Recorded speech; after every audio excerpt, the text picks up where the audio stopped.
YouTube family તમારું સ્વાગત છે ફૂડી કિચન પાપામાં। આજે આપણે બનાવીશું ઘઉંની રોટલી 2 પડવાળી।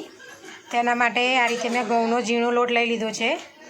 તેમાં આપણે થોડું મીઠું નાખીશું, આ રીતે થોડું તેલ રેડી દઈશું મોવણ માટે। હવે તેને આ રીતે આપણે લોટને મિક્સ કરી લઈશું। તેમાં આપણે થોડું પાણી રેડીશું આ રીતે। તેને આપણે બહુ સોફ્ટ નહીં અને બહુ કઠણને લોટ નહીં બાંધવાનો, મીડિયમ બાંધવાનો છે રોટલીનો। આ રીતે આપણે લોટ બાંધવાનો છે। જો આ રીતે આપણે લોટ બાંધવાનો છે। પાણી થોડું થોડું કરીને તમારે રેડવાનું છે, એકદમ પાણી નથી રેડી દેવાનું।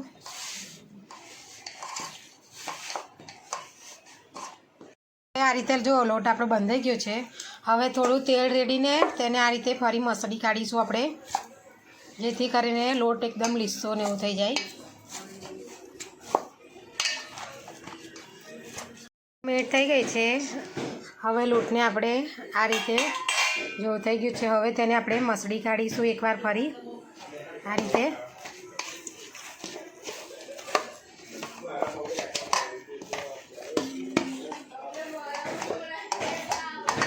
હવે તેને આપણે નાના નાના લુવા કરી દઈશું। જો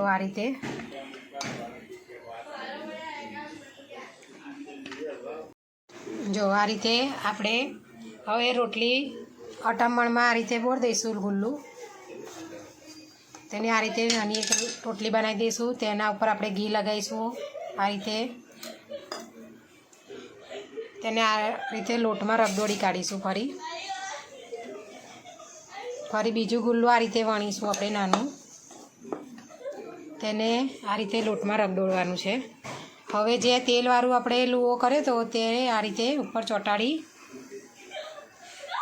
આ રીતે વણવાની છે। જો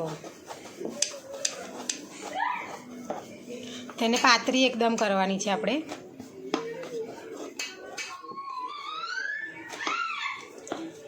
તે રોટલી આપણે બનાવી દીધી છે।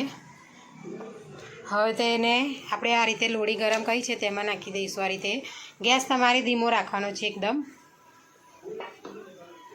આ રીતે થોડા બબલ્સ થાય એટલે તેને આ રીતે પલટાવી દેવાની આપણે।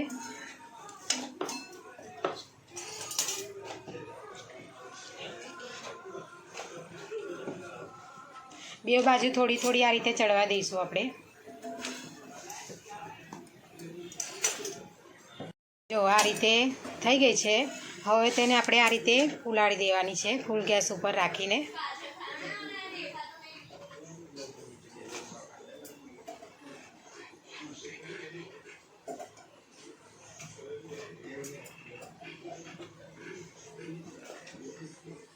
આ બે બાજુ જે ડિઝાઇન પડે તેવી કરી દેવાની છે આ રીતે। શેકાઈ ગઈ છે। હવે તેને થોડી વાર માટે રહેવા દઈશું આપણે। આ રીતે આપણે પડ છૂટા કરી દેવાના છે તેના। જો થઈ ગયા। હવે તેમાં આપણે ઘી લગાવી દઈશું આ રીતે।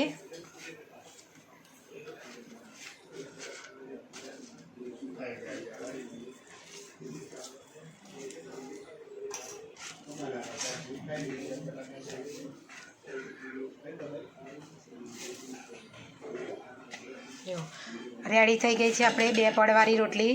તેને રસ સાથે સર્વ કરીશું આપણે, કેરીના રસ સાથે।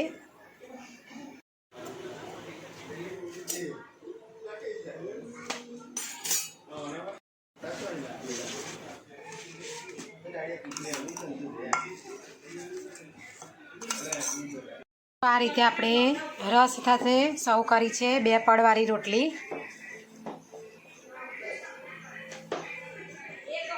જો અમારી વિડીયો તમને પસંદ આવી હોય તો લાઈક, શેર, સબસ્ક્રાઈબ કરવાનું ભૂલતા નહીં। Thanks for watching.